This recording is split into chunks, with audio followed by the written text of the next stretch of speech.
Fala pessoal, tudo bem com vocês? Abel Braga se despede do Inter e faz história. O ídolo colorado sai ainda maior. Chega mais, eu sou o Chico Garcia, inscreva-se no canal e vamos juntos.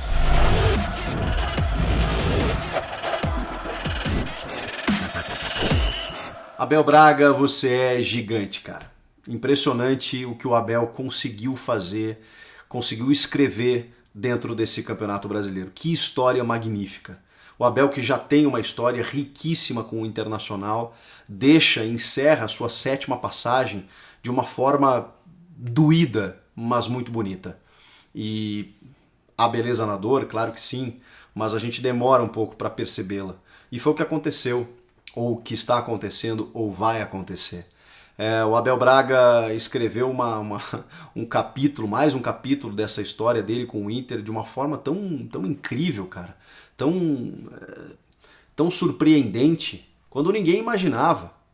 Quando o Inter de Eduardo Cudê liderava a competição, e eis que o Abel Braga, que para muitos já tinha encerrado a carreira de trabalhos recentes ruins no Vasco, no Cruzeiro, no Flamengo mesmo, tão contestado, de repente é chamado para salvar o Inter de um problema, que perde o treinador em meio a uma temporada, e precisando e disputando outras competições, o Abel chega, muda um pouco o estilo de jogar do Cudê, é eliminado na Libertadores, na Copa do Brasil, e todo mundo pensa que a temporada ia por água abaixo, vários problemas políticos, várias lesões de jogadores titulares, né? Ainda na época do Cudê, depois avançando com o Abel, Saravia, Bosquilha, Guerreiro, depois Moledo, uma sequência de atletas titulares, inclusive, que não puderam reforçar o time, um elenco com dificuldades, com limitações em relação a outros tantos concorrentes no campeonato, com mais investimento até.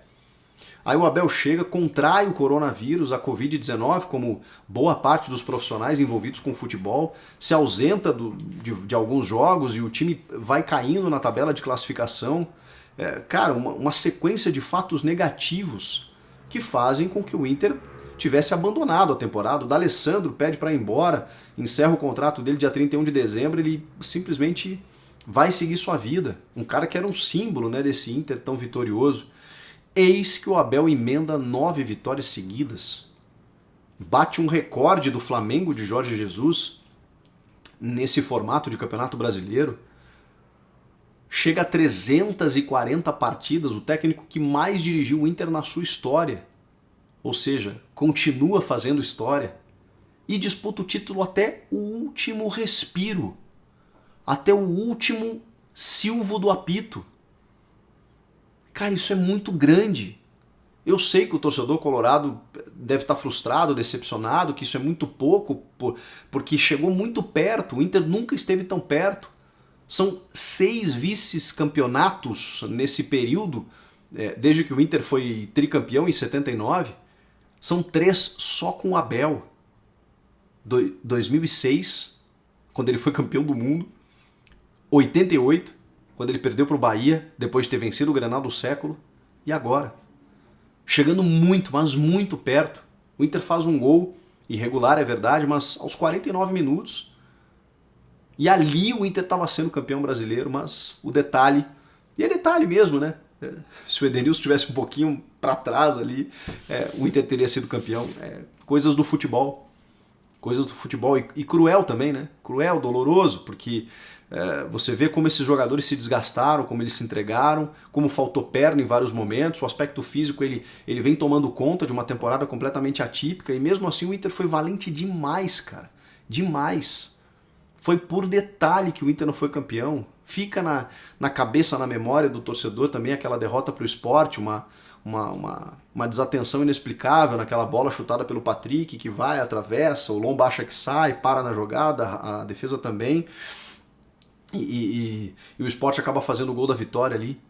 Aquele jogo talvez hoje determinasse o título, mas a gente nunca vai saber se o Inter vencesse lá e talvez os outros resultados fossem diferentes. Enfim, uma coisa leva a outra, né? Vocês sabem disso. Então, mas fica esse gostinho de, puxa, faltou esse ponto aqui, faltou aquela derrota para o Goiás lá no primeiro turno, né? Em que o Inter teve um jogador a mais desde os primeiros minutos e de repente perde para o Goiás, que era o lanterna da competição.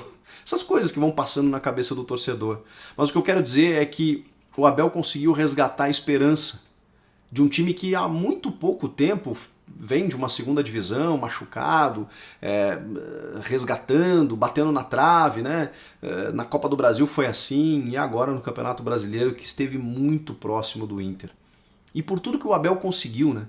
O Abel resgatou jogadores, o Abel conseguiu montar um esquema mais competitivo para que o Inter pudesse disputar e num campeonato muito parelho, muito equilibrado, de um nível técnico inferior, é verdade, porque a questão física atrapalhou, e o Inter conseguiu disputar até o final, cara.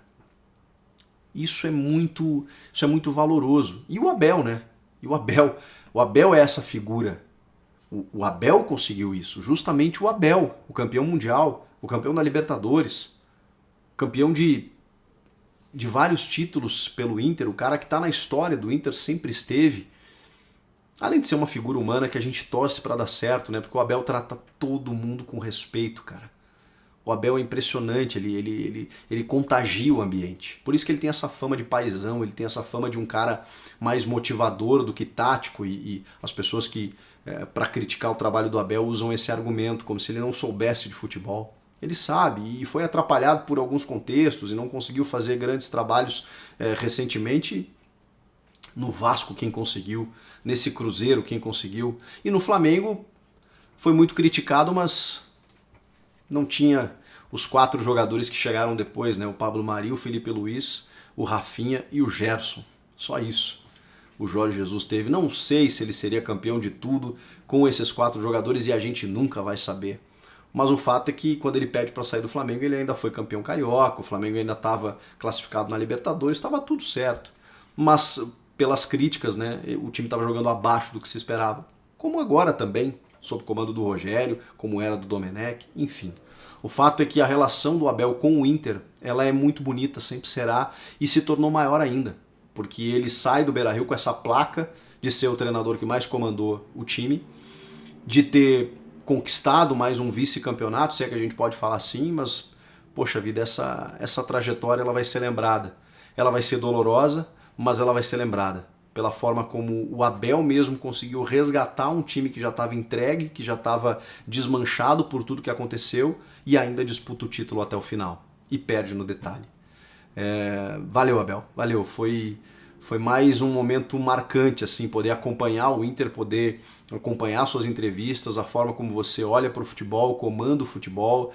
Eu tenho muita admiração por profissionais assim, que tratam as pessoas com respeito, que tratam o futebol com muito profissionalismo e com muita paixão acima de tudo. O Abel tem muita verdade, muito amor naquilo que ele faz, especialmente quando ele tem uma identificação tão grande como é o caso dele com o Inter. Então fica aqui os meus mais sinceros respeitos, meu máximo respeito por esse profissional, e que ele siga a sua vida. A tendência é que o Inter acerte agora, já esteja acertado, e que chegue o Miguel Ángel Ramírez para começar um novo trabalho. Nem adianta eu dizer aqui se ele deveria ficar ou não, porque aparentemente isso já tinha sido acordado, não tem muito o que eu diga. Na minha opinião, óbvio que o Abel merecia uma sequência, mas se isso foi tratado lá, se o Inter está olhando para um novo técnico, um técnico também interessante, assediado, moderno, atualizado, de boas ideias, que trabalha bem a base e tudo mais, legal. E se o Abel tá legal com isso também, ele que vai seguir sua vida e com mais serviços prestados ao Inter em mais uma passagem, a sua 7ª pelo clube. Obrigado, Abel. Parabéns. Comenta aqui embaixo o que vocês acharam de tudo isso, inscreva-se no canal, eu volto na próxima. Tchau!